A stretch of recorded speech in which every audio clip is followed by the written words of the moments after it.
Browns general manager Andrew Berry said all the coaches on the staff, other than Kevin Stefanski, currently retained. That's while they go through the process. Was also asked about Jim Schwartz and Tommy Rees potentially being head coaching candidates. First with Jim. Jim's an outstanding football coach. We have a lot of respect for him, a lot of appreciation for him, and he has certainly earned the right for consideration.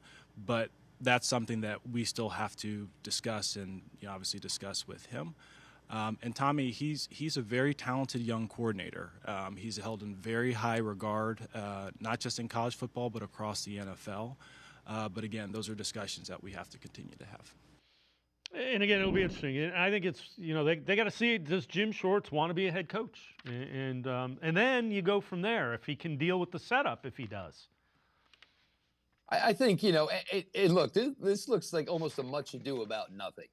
If you told me that Jim Schwartz is going to end up being the head coach of the Cleveland Browns and Tommy Rees is going to be the offense coordinator, I'd say that's probably, something you might want to put some shekels down on.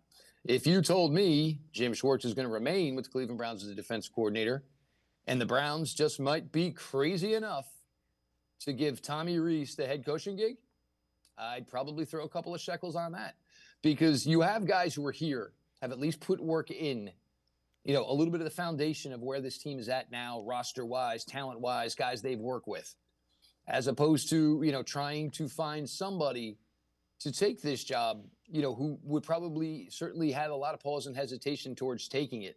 But if you told me and you wanted me to say whether or not I think Jim Schwartz and Tommy Rees are maybe your absolute, I would say, front runners right now to be the next Cleveland Browns head coach, I absolutely would say that is the case in my opinion.